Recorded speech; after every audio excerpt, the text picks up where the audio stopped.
Namaste Yatirajaya Vivekananda Suraye Sachi Sukha Sarupaya Swamine Tapoharine. Honorable Prime Minister of India, Sri Narendra Modi ji, respected Dr. Kiran Bedi ji, Swami Suvirananda ji, and dear young achievers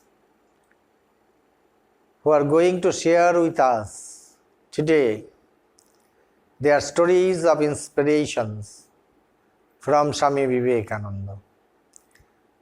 We are grateful to our honorable and beloved Prime Minister of India, a very popular and dynamic leader, for sending his video message to this webinar. I consider it a privilege to address on this occasion the birthday of the prophet of modern age, Swami Vivekananda, celebrated all over India as the National Youth Day. Let me begin with a story first. One professor of geography, made a big map of the United States of America after working hard and staying up many nights. He had to demonstrate this map in class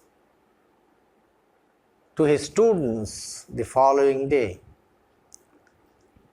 But while he was getting ready for the university, he found that his 5-year-old son had torn the map to pieces and thrown it into the dustbin. There was really no time left to make a new one. Seeing the predicament of his hard work, the professor seemed to be totally disappointed. When he called his son and scolded him very mildly, the boy said, "Dad, I didn't understand that it was an important thing. I thought it was something to play with."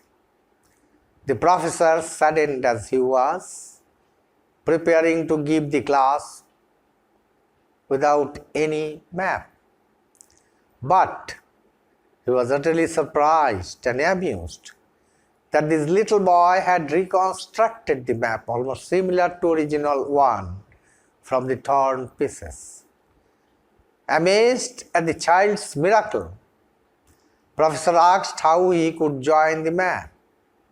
The son replied, "Dad, I don't understand anything of the map, but I saw that there were pictures of some people on the back of that map. I just restored those pictures as they were. And that's how the map that you made was totally restored." So man with capital M was the guiding force for the boy in accurately restoring the map. Likewise, in Swami Vivekananda's scheme of things, also, man with capital M is the central figure. The significance of the story lies in demonstrating that man-making is the primary task we have in hand. Everything else is just secondary.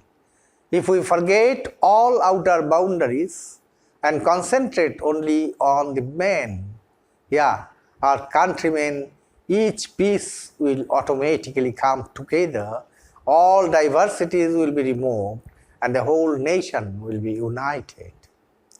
Friends, I would like to share one more story with you. Hope you will like this. An 8-year-old girl, Tess is her name.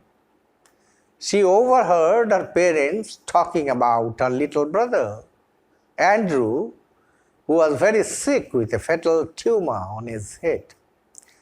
Only a very costly surgery could save his life, but they couldn't afford that.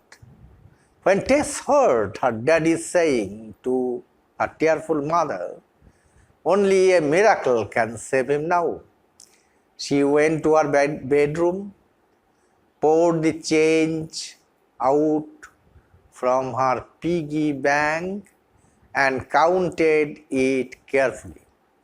3 times, even $1.11. She slipped out the back door and made her way to Rexall's drug store. She waited patiently. The pharmacist was too busy. She made some attempts to draw his attention.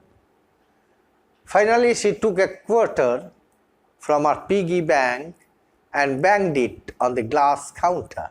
That did it. In an annoyed tone, asked the pharmacist, "What do you want?" Tess answered, "My brother is really sick and I want to buy a miracle for him." "I beg your pardon," said the pharmacist. Tess reaffirmed, "Andrew has something bad growing inside his head, and Daddy says only a miracle can save him now. So how much does a miracle cost?" "We don't sell miracles here, little girl. I'm sorry, I can't help you," the pharmacist said, softening a little. The little girl prayed, "Listen, I have the money to pay for it. If it is not enough, I will get the rest.